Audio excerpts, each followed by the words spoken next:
नमस्कार साथियों। आज मैं आपके साथ यह कन्नौज जनपद के प्रसिद्ध लोक कलाकार, प्रसिद्ध लोक गायक और ख़ास तौर से आला गायन में पूरे कन्नौज में जाने जाने वाले संग्राम सिंह जी के साथ हूँ। नई पीढ़ी को आला उदल और उस दौर के इतिहास को गा गा कर सुनाने वाले हमारे ये संग्राम सिंह जी हैं। कई प्रोग्रामों में मैं जब कन्नौज आया तो पहली बार मैंने इनको ही सुना और कई प्रोग्राम में आसपास जनपद में भी ये आला का गायन करते हैं। आला का कन्नौज से जुड़ाव जितना बुंदेलखंड के लोग आला उदल के प्रति संवेदना रखते हैं, भावनाएं रखते हैं, उतने ही कन्नौज और ये पूरा एरिया पांचाल क्षेत्र का यानी फर्रुखाबाद और अन्य आसपास के ज़िले उतने ही चाव से यहाँ के ग्रामीण और शहरी लोग आला के गायन को सुनते हैं। पिछली बार भी मैंने फर्रुखाबाद ज़िले के बलराम यादव से आपकी भेंट करवाई थी। आला का कन्नौज से बहुत बड़ा जुड़ाव रहा। राजा परमाल से किसी बात को लेकर थोड़ा बहुत मनमुटाव हुआ तो राजा जयचंद के यहाँ वो यहाँ आए। राजा जयचंद ने सम्मान के साथ दोनों भाइयों और उनके सारे सिपाही सालारों को एक बड़ा क्षेत्र जो वर्तमान में यहाँ एक काली नदी इसका प्राचीन नाम इक्षुमती नदी हुआ करता था, उस नदी के सामने रसगढ़ क्षेत्र है वो पूरा अब क्षतिग्रस्त हो गया, गिर गए। उनके जो महल हुआ करते थे अब खाली टीले बचे हुए हैं, अवशेष अभी दिखते हैं लेकिन ईंट वगैरह ढेर सारी दिखती हैं। तो वहाँ उनका निवास हुआ करता था, उनकी सेना का, उनके सारे दोस्तों का, सिपाही सालारों का।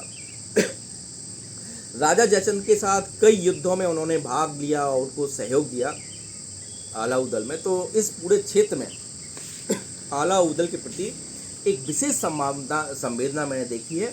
यहाँ के गांव के लोग आला गायन भी करते हैं और साथ ही साथ आला को बड़े बिल्कुल भाव विहल होकर उनको सुना करते हैं। तो आज मैं संग्राम सिंह जी से साथ हूँ, इनसे कुछ पूछना चाहता हूँ आखिर इन्होंने कहाँ से आला सीखा, क्या इन्होंने एक मोटिव इनका रहा। तो संग्राम सिंह जी बताइए, आप कहाँ के रहने वाले हैं और कैसे आपको ये भावना आई कि मैं आला गाऊँ? मैं सर इसी कन्नौज शहर का निवासी हूँ। ठाकुर संग्राम सिंह नाम है हमारा और मोहल्ला कानून गोयान पड़ता है। अच्छा। मोहल्ला कानून गोयान पड़ता है, उसमें हम रहते हैं। और ये जो कला है हमने अपने पिताजी से। अच्छा, वो भी गाते थे?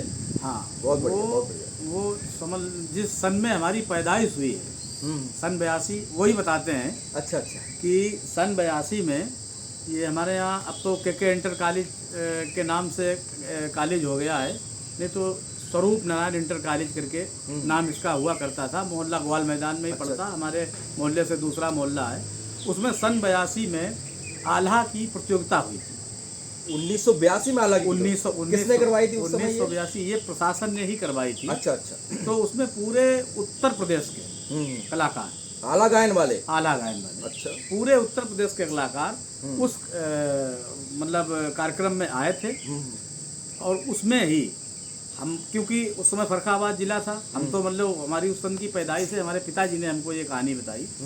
तो फर्रुखाबाद जिला था, तो अब पूरे उत्तर प्रदेश से सभी जिलों से पार्टियां आई। फर्रुखाबाद जिले से कोई आला गायक नहीं था। अच्छा। गाने वाला।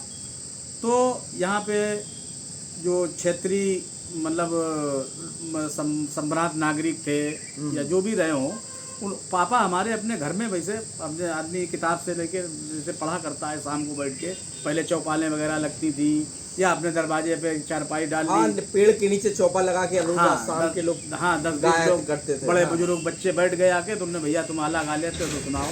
तो पापा हमारे इस टाइप का अपने वहीं दरवाजे पे बैठ के करते थे। तो सन 82 में जब आला की प्रतियोगिता यहाँ पे हुई तो लोगों ने प्रेशर बना के कि भाई ठाकुर साहब, आप इतना अच्छा आवाज़ है आपकी, माँ सरस्वती ने आपको वरदान दिया है, तो क्यों ना हो कि जब अपने कन्नौज में ही ये इतनी बड़ी इस विधा की जो कंपटीशन हो रही है उसमें क्यों ना भाग लिया जाए। तो हमारे पापा ने उसमें भाग लिया। पापा ने हमारे भाग लिया तो उसी सन 82 में पहला उनका भी कार्यक्रम कन्नौज में, पहला उनका भी कन्नौज में ही रहा।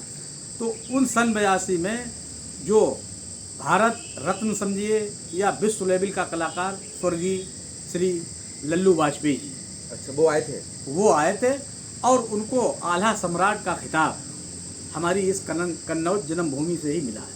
अच्छा, सन 82 में। अरे उसमें हमारे पिताजी का शायद तीसरा नंबर था सन 82 में। उस समय जबकि उनका पहला कार्यक्रम था तब उनको इतने पूरे यूपी में तीसरा पुरस्कार मिला था और संगीत नाटक अकेदमी के तत्वाधान में वो कार्यक्रम हुआ था। उसमें एक ट्रॉफी हमारे पापा को मिली थी सन 82 में, वो आज भी सर हमारे पास मौजूद है। तो आपने पिताजी से सीखा फिर? हाँ, तो अब उसी जब पहला कार्यक्रम पापा का हुआ उसी सन में हमारा जन्म भी हुआ। उसके बाद में जब कार्यक्रम, तो जब पापा हमारे गाने लगे तो थोड़ा हम जब 8-10 साल के हो गए तो तब तक छोटे रहे, तब तक घर पे रहे। 8-10 साल के जब हो गए तो पापा का लोकल का जो भी कहीं कार्यक्रम होता था तो हम अपने साथ में, पापा के बड़े पुत्र थे, पहले पुत्र थे, पहले बच्चे थे, तो एक पहले पुत्र के प्रति प्रेम भी बच्चे के प्रति होता है, तो पापा हमें अपने साथ में ले जाने लगे। अच्छा, ये बताइए, जैसे आप आला गाते हैं तो किस भाषा में गाते हैं, किस बोली में गाते हैं? हमारी भाषा सर कन्नौजी भाषा है। कन्नौजी बोली में गाते हैं? कन्नौजी बोली में गाते हैं। अच्छा, पूरे सारे शब्द आपके कन्नौजी बोली में? हाँ, हमारे कन्नौजी शब्द का है और यहाँ आसपास जनपदों में सभी लोगों के समझ में भी आती है। बहुत बढ़िया। जहाँ कहीं भी हम कार्यक्रम करने गए तो हमें यहीं किसी दर्शक तो से। अच्छा, ये बताइए, आप जब गाते हो तो आपको आला के जीवन से संबंधित कौन सा सबसे अच्छा प्रसंग लगता है जिसको आप सुनाते हैं? अब आला प्रसंग तो बहुत से हैं, लेकिन जैसे हम एक मलखान संग्राम की लड़ाई गाते हैं। मलखान संग्राम की लड़ाई है जिसमें मलखान का मतलब मलखान मारे जाते हैं। अच्छा। हाँ, कौन सा युद्ध था ये, क्या नाम था? ये सिरसागढ़ की आखिरी लड़ाई है। सिरसागढ़ की आखिरी लड़ाई, ये आप गाते हैं? हाँ, उसमें मलखान मतलब मारे जाते हैं। अच्छा।